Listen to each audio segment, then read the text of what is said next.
도기도 1. 기도하겠습니다. 주님 감사합니다. 오늘부터 또 새로운 본문을 통해서 우리에게 말씀하여 주시고 우리 각자가 어떻게 주님 앞에 이 시간들을 드려야 될지 또 새 힘을 주시고 새 마음과 새 영을 부어 주옵소서. 주님께 맡겨드리며 예수님의 이름으로 기도합니다. 요한복음 강의 이제 60번째 시간입니다. 오늘부터 보게 되는 이 요한복음 17장은 13장부터 시작되었던 예수님의 그 다락방 설교의 마지막 부분입니다. 그래서 17장의 그 닉네임이 뭐냐면요, 예수님의 대제사장적 중보기도입니다. 뭐라고요? 예수님의 대제사장적 중보기도. 네. 여러분, 성경에 예수님께서 뭐 기도하셨다 이런 표현들이 많이 나오지만 실제로 예수님의 기도는 몇 군데 나오지 않습니다. 다른 복음서에 나와 있는 겟세마네에서의 기도, 길지 않죠? 가장 긴 예수님의 기도가 어디냐? 실질적인 기도는 바로 요한복음 17장이에요. 그리고 이 기도는 예수님의 중보기도이지만 이렇게 생생하게 기록하고 있는 것은 뭐냐면 제자들이 들을 수 있도록 큰 소리로 기도하신 겁니다. 방언도 아니고 정확하게 기도하신 거예요. 그래서 오늘부터 우리가 이 예수님의 대제사장적 중보기도를 함께 이제 볼 텐데 17장은 총 3부분으로 나누어져 있습니다. 먼저 1절부터 5절까지가 예수님 자신을 위한 기도입니다. 1절부터 5절. 그리고 6절부터 19절까지가 제자들을 위한 기도. 그리고 20절부터 25절까지가 제자들을 통해서 세워질 사람들을 위한 기도입니다. 여러분, 모든 그리스도인은 중보자입니다. 아멘이시죠?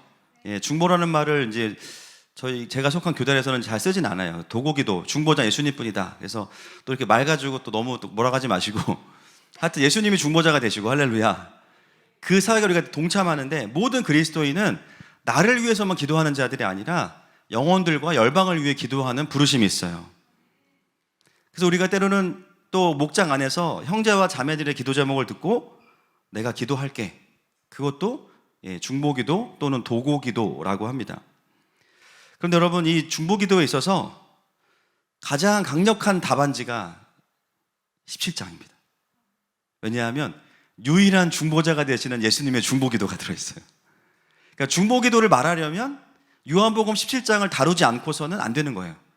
왜냐하면 하나님이신 예수님의 기도이기 때문입니다. 그래서 이 본문을 제가 접하면서 마음에 막 불이 올라오더라고요. 앞으로 몇 주 동안은 우리 교회는 중보기도 학교다. 할렐루야.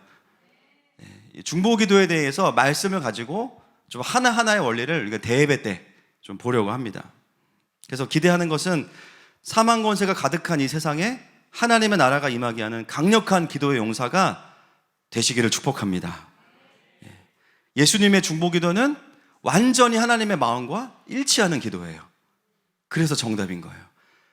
일치하는 기도는 어떤 기도냐? 응답이 있습니다. 할렐루야. 하나님의 역사가 있습니다. 그래서 예수님의 중보기도는 너무 소중한 겁니다. 오늘 1절부터 5절까지만 보도록 하겠습니다. 자, 1절 말씀 같이 보겠습니다. 시작. 예수께서 이 말씀을 하시고 눈을 들어 하늘을 우러러 이르시되 아버지여 때가 이르렀사오니 아들을 영화롭게 하사 아들로 아버지를 영화롭게 하게 하옵소서. 아멘. 자, 예수님께서 우리가 중보기도를 하면서요, 제일 먼저 다른 영혼들을 위해 기도하는 게 아니라 누구를 위해 기도하시냐면 본인을 위해 기도하세요. 네. 여기 본문에 보니까 예수께서 이 말씀을 하시고 라고 했는데 이 말씀은 13장부터 나와 있는 예수님의 모든 설교겠죠. 뭐 새 언약, 천국에 대한 약속, 성령의 오심, 제자들이 받을 핍박, 그러나 그리스도의 승리, 이 모든 말씀을 다 하시고 나서 마지막이 예수님의 기도입니다. 근데 뭐라고 기도하시냐면 아버지여 때가 이르렀사오니, 이 때는 어떤 때냐면 바로 다음 날 십자가를 지시는 그 때를 말합니다. 그리고 나서 이 기도의 그 요한복음에만 나오는 아주 유니크한 포인트가 있는데요, 이 십자가의 때를 말씀하시면서 이 십자가의 사건이 어떤 사건이냐, 1절에 보니까 아들이 영화롭게 되고 그로 말미암아 아버지가 영화롭게 된다. 이게 십자가 사건이에요. 다른 복음서들은 십자가 사건을 제가 다 읽진 않겠지만 시간상 진노와 저주의 포인트로 강조합니다. 예수님이 우리를 대신해서 그 진노를 받으셨다. 그 죄의 대가를 치르셨다.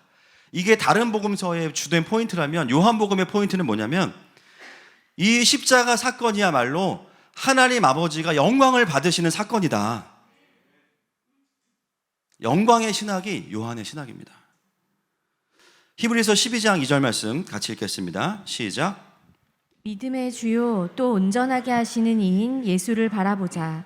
그는 그 앞에 있는 기쁨을 위하여 십자가를 참으사 부끄러움을 개의치 아니하시더니 하나님 보좌 우편에 앉으셨느니라. 여러분, 예수님께서 십자가를 참으실 수 있는 그 기쁨의 근원이 무엇입니까? 뭐 우리의 구원도 있지만 하나님 아버지가 받으실 영광 때문이에요. 할렐루야. 가장 큰 영광이에요. 십자가를 바라보시면서 이 일을 통해서 아버지가 영광을 받으시겠지. 십자가는 고통이고 죽음이고 잠시 동안 성부 하나님과의 분리이지만 그러나 이걸 통해서 하나님 아버지가 받으실 영광 때문에 예수님의 가슴은 뛰고 있습니다. 그래서 우리가 고난 뒤에 영광이 온다 이렇게 말을 많이 하는데요. 그 영광이라는 것이 잘못 생각하면 뭐 틀린 건 아니지만 고생 끝에 낙이 온다 뭐 이런 관점으로 생각을 합니다. 물론 욥도 그랬지만 고생 뒤에는 하나님 주시는 축복이 있어요. 할렐루야. 그렇지만 욥의 가장 큰 영광은 뭐냐면 전에는 귀로만 들었던 하나님을 이제는 눈으로 보는 겁니다. 그게 가장 큰 영광이에요. 하나님의 구원받은 백성에게 가장 큰 영광은 나를 사용하셔서 하나님 아버지가 영광을 받으시는 거예요. 어떻게 하면 예수님께서 지시는 십자가가 아버지께 영광이 될 수 있습니까? 빌립보서 2장 10절과 11절 말씀 보겠습니다. 시작. 하늘에 있는 자들과 땅에 있는 자들과 땅 아래에 있는 자들로 모든 무릎을 예수의 이름에 꿇게 하시고 모든 입으로 예수 그리스도를 주라 시인하여 하나님 아버지께 영광을 돌리게 하셨느니라. 아멘. 이 포인트입니다. 십자가를 통해서 이 땅에서 구원받은 사람들이 예수님을 주라고 고백할 뿐만 아니라 그 일을 행하신, 궁극적인 그 일을 행하신 하나님 아버지께 영광을 돌리는 거예요. 여러분, 십자가의 복음은 죄로 인해서 경배가 끊어진 이 땅에 아버지께 드려지는 영광의 경배를 다시 회복시키는 것입니다. 그래서 구원받은 자들의 기쁨 중에는요, 천국 가는 기쁨도 있지만 예배의 기쁨이 있어요. 할렐루야. 큰 영광 중에 계신 주, 나 주를 찬송합니다. 영원히 계신 그 이름, 할렐루야. 그 주님을 예배하는 기쁨을 아는 자들이 구원받은 자들의 가장 큰 특징이겠죠.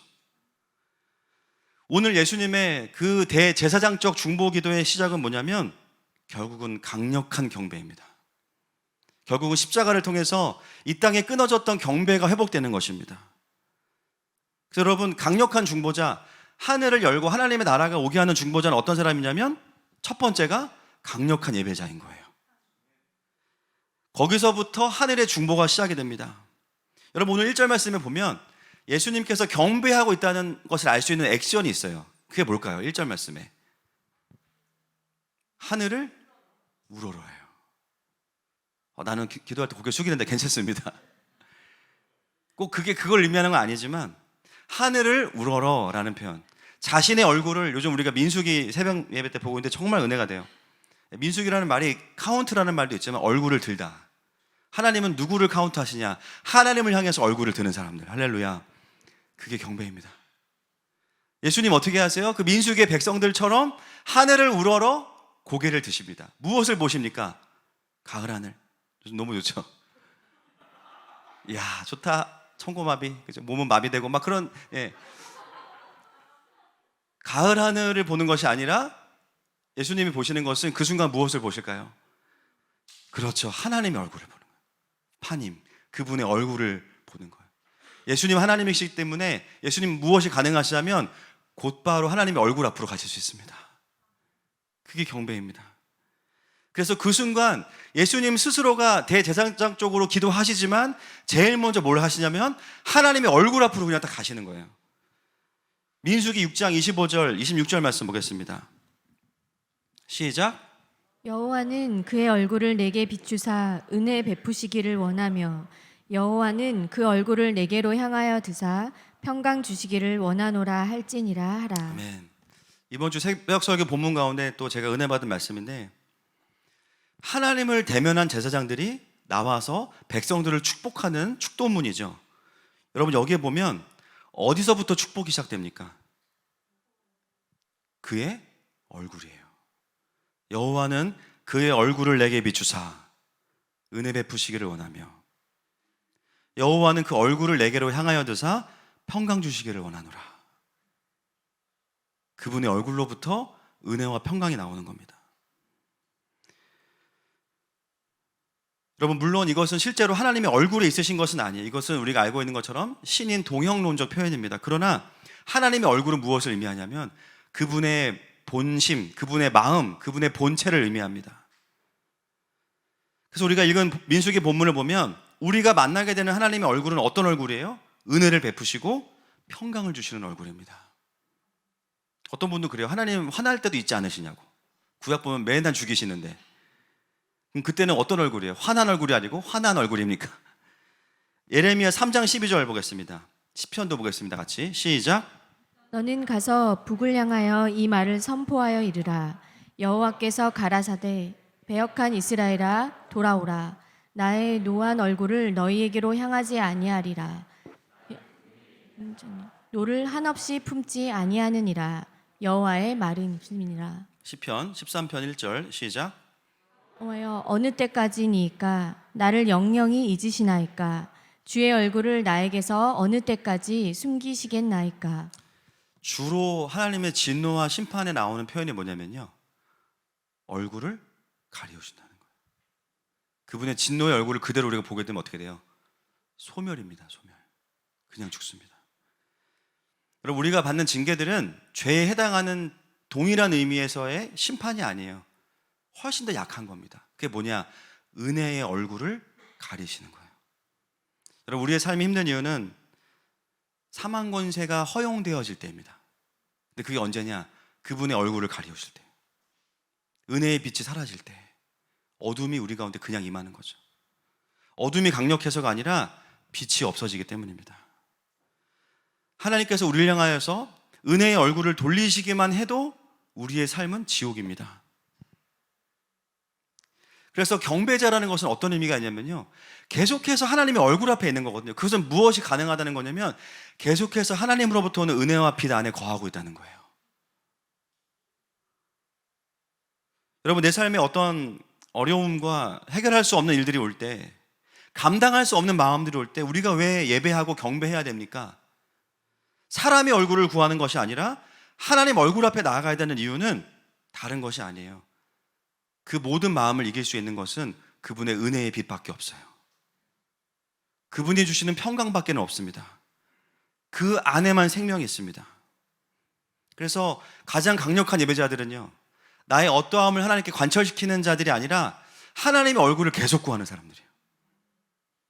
하늘마음교회가 추구하는 예배, 점점 더 그렇게 가고 있지만 모이면 하나님의 얼굴을 구하는 예배.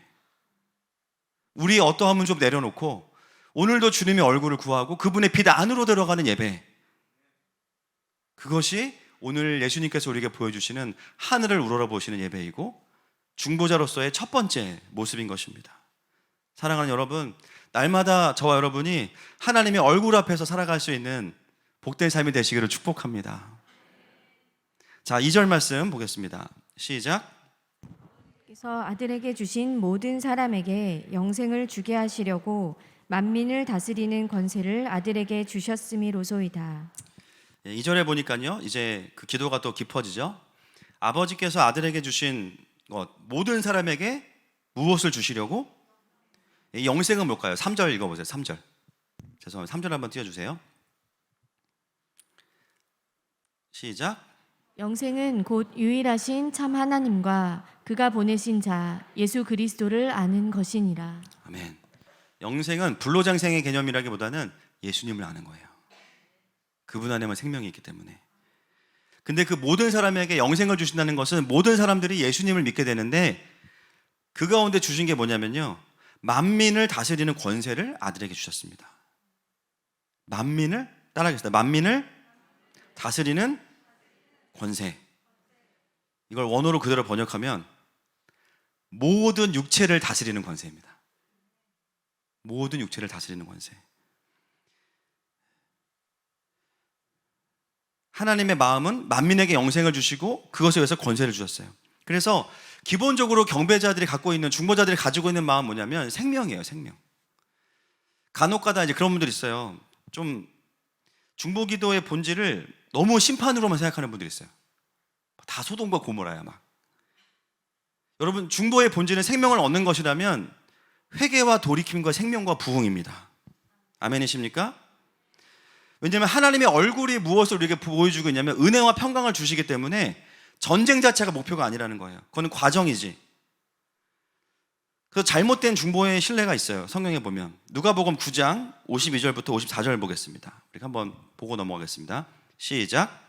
사자들을 앞서 보내심에 그들이 가서 예수를 위하여 준비하려고 사마리아인의 한 마을에 들어갔더니 예수께서 53절. 예루살렘을 향하여 가시기 때문에 그들이 받아들이지 아니하는지라. 제자 야고보와 요한이 이를 보고 이르되 주여, 우리가 불을 명하여 하늘로부터 내려 저들을 멸하라 하기를 원하시나이까. 아멘. 네. 잘못된 중보기도의 예입니다. 근데 읽어보니까 찔리시죠? 주로 이런 기도를 많이 할 때가 있어요.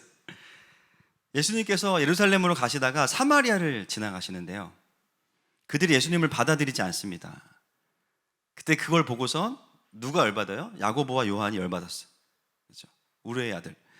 주여, 우리가 불을 명하여 하늘로부터 내려 저들을 멸하기를 원하십니까?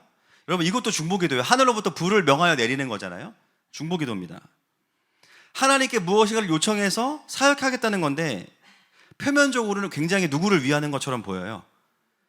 예수님을 엄청 사랑하는 걸로 보여요. 어떻게 예수님한테 이럴 수 있냐? 너희들 다 죽었어 그냥. 파이어! 근데 이게 왜 잘못된 예냐면 55절 말씀 보겠습니다. 시작.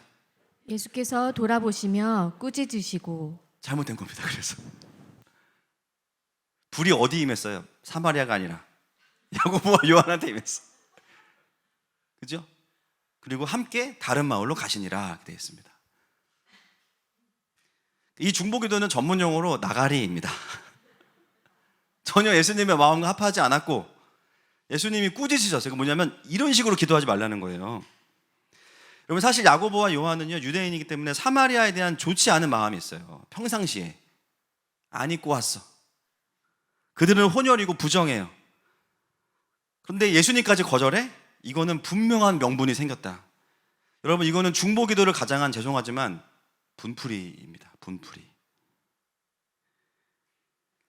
여러분, 중보기도의 본질은 그 땅을 살리는 거예요. 할렐루야. 소멸이 아닙니다. 소멸 또한 하나님의 심판의 과정에서 부흥을 위해 가는 과정이지 내 분풀이가 아니라는 거예요. 내 분노를 쏟아내는 게 아니에요.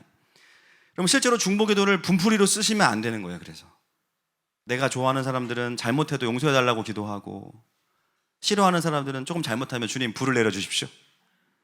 걸어갈 때 맨홀 뚜껑을 열릴지어다, 지하로 꺼질지어다, 이렇게 기도하시는 거예요. 그럼 어떻게 돼요? 오늘 말씀처럼 예수님한테 혼나는 거예요. 여러분, 중보의 본질은 심판 자체가 아닙니다. 구약의 선지자를 보내신 이유도 여호와께 돌아오라는 거예요. 그러므로 중보자들은 하늘의 생명이 임하게 하는 자들인 줄로 믿습니다. 저는 우리 하늘마음 가족들 모두가 다 우리의 중보기도 안에서 그 생명의 열매가 맺히기를 축복합니다. 그래서 2절에 보니까 그 영생을 주게 하시기 위해서 만민을 다스리는 권세를 주셨대요. 아까 제가 큰일 날 뻔했습니다. 이걸 다 뛰어넘을 뻔했어요. 그래서 이게 어떤 의미냐면 모든 육체를 다스리는 권세라는 거예요. 여러분, 육체를 다스리는 권세가 뭘까요? 막 조종하는 겁니까? 막? 아멘. 잘 못 들었어요. 맞는 것 같아, 느낌은. 저는 이 권세를 뭐라고 이름 붙이냐면 사망 권세와 반대되는 생명 권세라고 이름을 붙였습니다. 영생을 주시기 위해서 권세를 주신 거거든요. 즉, 이 권세의 목적은 뭐냐면 영생을 얻는 것, 즉 예수님께 나오는데 필요한 모든 것을 할 수 있는 권세인 겁니다. 그냥 내가 기도하면 저 사람 넘어지고 막 내 마음대로 움직여지고 저 사람을 조종하고, 이게 아니에요. 리모컨이 아니라 한 영혼이 영생이신 예수님과 연결되기 위해서 반드시 이 사람에게 일어나야 되는 그 모든 묶임들로부터의 자유함, 사망 권세로부터 이 사람들을 완전히 풀어낼 수 있는 권세, 그게 생명 권세입니다. 예수님이 무엇으로 사역하셨냐면 이 권세로 사역하셨어요. 그래서 예수님은 가는 곳마다 사람들을 고치실 때 그 권세를 사용하셔서 귀신을 내쫓으시고 병든 자들을 고치시고 죄인들의 죄를 자유케 하셨어요. 그러나 만민을 다스리는 권세인데 그런 고민이 있으시겠어요. 그럼 예수님은 모든 사람을 다 그렇게 구원하셨냐? 사실 예수님이 모든 사람을 다 그렇게 구원하시지 않았습니다. 마가복음 6장 3절과 4절, 6절까지 보겠습니다. 시작. 마가복음 6장 3절입니다.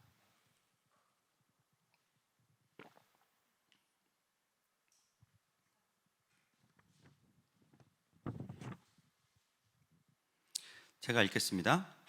이 사람이 마리아의 아들 목수가 아니냐? 야고보와 요셉과 유다와 시몬의 형제가 아니냐? 그 누이들이 우리와 함께 여기 있지 아니하냐 하고 예수를 배척한지라. 시작.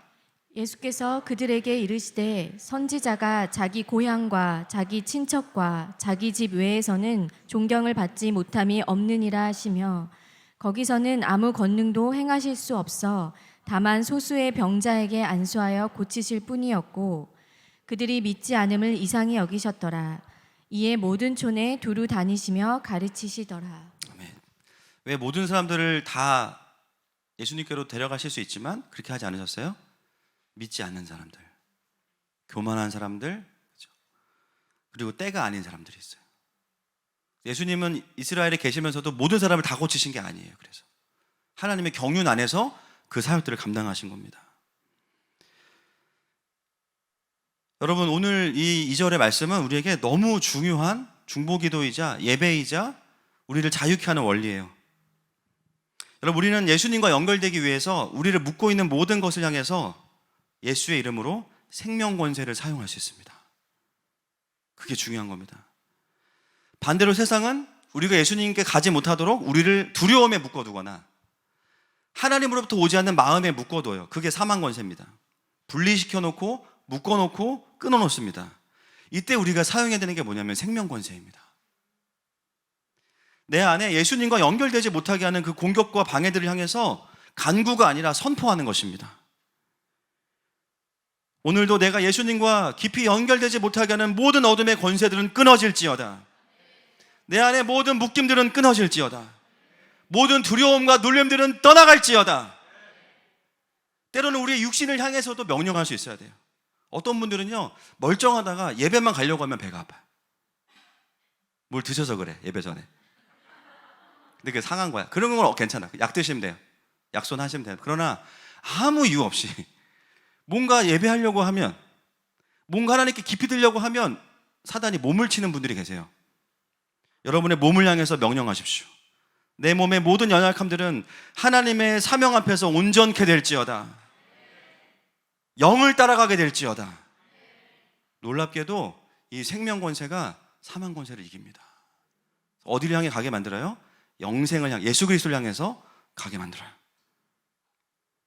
대신에 갈망이 있고 주님께 나아가려는 마음만 있다면 그 생명 권세가 우리에게는 능력이 되는 것입니다. 저도 보니까 우리가 이것을 이제 중보기도에 적용하면 너무 좋은 거예요. 우리가 이것을 이해한다면 중보기도의 미사일을 잘 쏠 수 있어요. 정확하게 좌표에 맞춰서. 여러분, 중보기도 하실 때 집중적으로 권세를 쏟아부으셔야 됩니다. 집중적으로. 저희 교회는 그런 예배를 드리고 있죠. 아침에 오늘도 8시 10분부터 오셔서 교육자들 또 장로님들 다 같이 기도하면서 집중적으로 쏟아부어요. 왜냐하면 여기 오시는 분들은 이미 자원하는 마음으로 오시기 때문이에요. 할렐루야. 상황이 어떻건 상태가 어떤건 예배하러 오시는 분들은 이미 하나님의 회복에 대한 자원함과 겸손한 마음이기 때문입니다. 그렇다면 이 자리는 축복의 자리입니다. 그래서 저도 설교 중에 선포를 많이 하는 이유가 그 자체가 미니스트리입니다. 그냥 미니스트리예요. 그리고 기도회 중에도 저의 권세가 아니라 예수의 이름의 권세를 사용합니다. 예수님께 나아가지 못하는 결박들을 보혈로 끊어내고 하나님을 기다리고 기대하는 자들에게 그것이 믿음으로 주어지기 시작하면 각 사람에게 리바이벌, 부흥이 임합니다. 그래서 예배를 마치고 나면요, 어떤 이야기들을 많이 듣게 되면, 목사님, 제가 자유케 됐어요. 제가 성령의 샤워를 했어요. 제 마음이 그냥 시원케 됐어요. 그건 사람이 어떠함으로 오는 것이 아닙니다. 그것이 바로 생명권세가 우리를 다시 예수님께 연결시키는 거예요. 오늘도 하나님과 연결되는 귀한 시간이 될 것을 축복하고 선포합니다. 여러분, 중보기도 할 때요, 간구보다는 더 많이 선포하시기를 도전합니다. 하나님, 저 집사님, 저 사랑하는 우리 가족들 누구누구에게 예수님과 연결되기 위해서 이 부분이 끊어질지어다, 어둠이 물러갈지어다, 계속 선포하는 거예요. 잠자는 남편을 위해서 그냥 얼굴에 손을 얹고 그냥 화상이 아니고 주님 임할지어다, 성령의 불이 임할지어다, 이 뇌 속에 주님이 찾아오실지어다. 그렇죠? 계속 선포하는 거. 그래서 중보자들은 어떤 자들이냐, 깊은 경배를 통해서 하나님의 얼굴 앞으로 가서 거기서 보여지는 하나님의 은혜와 빛과 계획들이 있어요. 그러면 그거를 선포하는 자들이 중보자들입니다. 그거를 권세로 취해서 쓰는 사람들이 중보자들이에요. 그래서 여러분, 우리가 정말 강력한 중보자가 되려면요, 어떤 자리에 있어야 되냐면, 사망 권세와 싸우는 자리가 아니라 우리는 수비가 없어요. 공격밖에 없어요. 계속 생명 권세를 쓰는 삶을 살고 있어야 돼요. 내가 나한테도 사용하고 선포하고 있고, 계속 다른 지체들을 볼 때마다 선포하는 거예요. 축복하는 거예요. 그러면 사망 권세가 우리에게 올 수 없습니다. 언제 우리가 사망 권세에게 잡혀요? 생명 권세를 쓰지 않고 틈을 줄 때, 마음에 원수들이 잡을 수 있는 마음들, 하나님으로부터 오지 않는 마음들을 붙잡고 머물기 시작할 때부터 사망 권세가 우리를 싹 들어옵니다. 생명 권세를 못 쓸 뿐만 아니라 이제 생명 권세가 필요한 상태가 돼버리는 거죠. 근심에 잡히고, 염려에 잡히고, 불신에 잡히고, 현실에 묶이고 눌리고. 그러나 여러분, 예배 가운데 그런 나의 영을 향하여서 예수님의 생명 권세를 선포하시기를 축복합니다. 자, 4절과 5절 말씀 보겠습니다. 시작. 아버지께서 내게 하라고 주신 일을 내가 이루어 아버지를 이 세상에서 영화롭게 하였사오니, 아버지여, 창세 전에 내가 아버지와 함께 가졌던 영화로서 지금도 아버지와 함께 나를 영화롭게 하옵소서. 여러분, 4절과 5절은 우리가 읽은 1절과 똑같습니다. 바뀐 게 한 가지가 있어요. 시제가 바뀌었습니다. 1절은요, 일어날 것을 선포하고 기도하셨다면 4절과 5절은 이미 그게 이루어졌다고 완료형으로 되어 있습니다. 그 사이에 뭐가 있었어요? 생명권세가 있었어요. 그 예수님의 영적인 전망, 그렇죠? 내다보시는 전망, 선포가 이제는 만민을 예수님께로 인도할 수 있는 권세를 통해서 이루어졌음을 이미 선포하고 계십니다. 여러분, 이게 예수님께서 우리에게 가르치시는 중보 사역의 가장 큰 루틴이에요. 우리가 형제와 자매들의 기도 제목을 듣고 주로 하는 중보 기도는 사실은 상황의 해결이죠. 회사가 힘들대, 옮겨주시든지, 아니면 그 위에 있는 리더를 어떻게 데려가시든지, 뭐 어떻게 주님 해주세요. 근데 응답도 있어요. 할렐루야. 그게 나쁘다는 게 아니에요. 뭐 하여튼 가정을 위해서, 뭐 나라를 위해서 기도하는데, 사실 예수님께서 가르치시는 중보의 핵심은 이 땅의 나라보다는 완전히 하나님 나라를 중심으로 되어 있습니다. 킹덤 센터로 되어, 그러니까 하나님 나라를 중심으로 완전 되어서 하나님의 나라가 오게 하는 것에 가장 본질이에요. 놀라운 것은 뭐냐면, 상황 하나하나를 기도하는 것보다 사실은 주님의 나라가 오게 할 때 진짜 평강이 임하는 것이죠. 그래서 오늘 우리에게 말씀하시는 중보기도의 루틴은 경배와 하나님의 얼굴을 보고 그 계획을 선포하고 축복하고 생명권세를 사용해서 사역하고 다시 경배하는 것. 여러분, 어렵지 않으시죠? 이것이 중보기도의 전체적인 것이고요. 사실 이것은 예배입니다. 결론은 뭐냐? 결국은 하나님 아버지가 영광을 받으시는 거예요. 왜 우리의 가족들이 구원을 받아야 될까요? 같이 천국 가기 위해서. 어떤 분들은 그래서 기도 안 하시는 분도 있어요. 천국까지 같이 가라고. 안 돼! 주님이 구원하실 줄 믿습니다. 왜 우리가 직장을 놓고 기도하고, 왜 우리가 그렇다 기도 제목이에요? 우리의 마음속에 뭐가 있냐면, 이 일을 통해서 하나님은 좀 영광을 받으셨으면 좋겠거든요. 아멘이십니까? 그냥 나의 잘됨이 아니잖아요. 나의 어떤 성취가 아니잖아요. 내가 열심히 하고 뭘 이루는 것도 결국 하나님께 영광이 되기를 원하는 거예요. 그렇다면 이 하나님의 원리를 받아들이시고 그 권세로 사역하시기를 축복합니다. 다음 주에는 제자들을 위한 예수님의 중보기도인데, 이것은 우리가 어떻게 적용되냐면 교회들을 향한 중보기도의 티칭이 될 것입니다. 오늘 우리가 받은 이 말씀 가지고 이제 좀 기도하는 시간 가지려고 합니다. 우선적으로는 중보 이전에 우리 자체가 복음이 영화롭게 되는 그 지점으로 가야 됩니다. 오늘 주님 여러분을, 저와 여러분을 그 깊은 강력한 기도의 자리로 초청하고 계세요. 상황의 변화, 내 마음의 씨름을 가지고 살아가지만 오늘 주님 말씀하시는 것은 사랑하는 아들아 딸아, 너의 처지를 누구보다 내가 안다. 그러나 그 마음 가지고 씨름한다고 해결되는 거 아니고 내 얼굴 앞으로 나와라. 그때에만 너의 안에 있는 그 사망 권세가 끊어질 것이다. 이 시간에 여러분, 우리의 첫 기도부터 복음을 선포했으면 좋겠어요. 생명을 선포했으면 좋겠어요. 이 시간에 우리의 소망 되시는 예수님을 높여드리면서 나아가십시다.